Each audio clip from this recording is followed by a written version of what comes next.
It was in fact designed by world-famous artists from France below, and it actually joined the two by installing the golden bell. So on this building itself that we are passing by, this is a very historical building whereby Singapore's most historical moment has been witnessed here back in 1945 when the Japanese surrendered. The paper was signed in one of the rooms.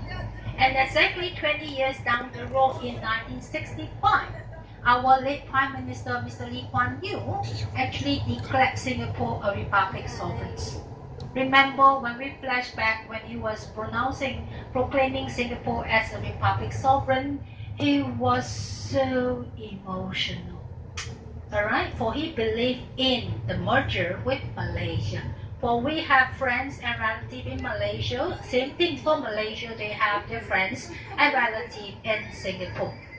So we always believe in brotherhood, but unfortunately because of the racial conflict itself, we were asked to leave, and therefore he was very upset. So as he announced, he actually dropped some tears to the extent that the journalists were around, and he realized that he has been carried off, and he asked for some stop, alright, pause so that he could hold back his tears and emotion to proclaim Singapore as a republic sovereign as says 1965 August 9.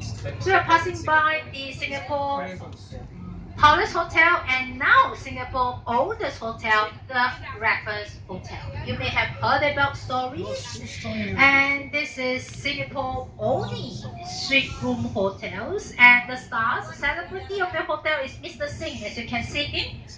I was told that they have been here for 3 generations working for the hotel as a doorman.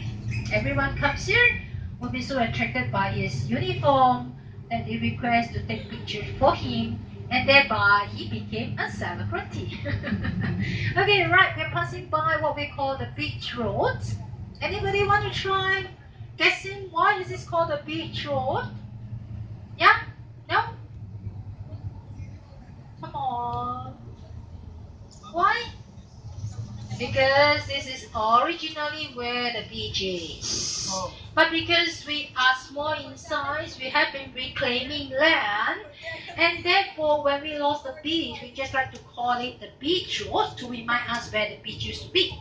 Now, if you take a look at this building, alright, called the Hainan Clan building, if you peek inside, you can actually see a very old Chinese temple. Okay, built by the Chinese in honor of the goddess of the sea. Because she's the goddess of the sea, thereby she will bless people who travel by sea. So in those days when people come down to Singapore, or we call Nanyang, by the sea routes, they hope that the goddess of the sea will bless them with a safe journey. So if you were to look inside, you could actually see a very old building when they rebuilt the King Chiu Clan's building. Okay, we have a slight change on our itinerary. Instead of going down to Chinatown and drop you off for some shopping, there's been request to go down to Kampong Glam instead of later in there. So when you are going to drive down to Kampong Glam, you can have a brief stop there for some very nice wall painting. And I'll explain to you about Kampong Glam. Alright, before we go down to Chinatown,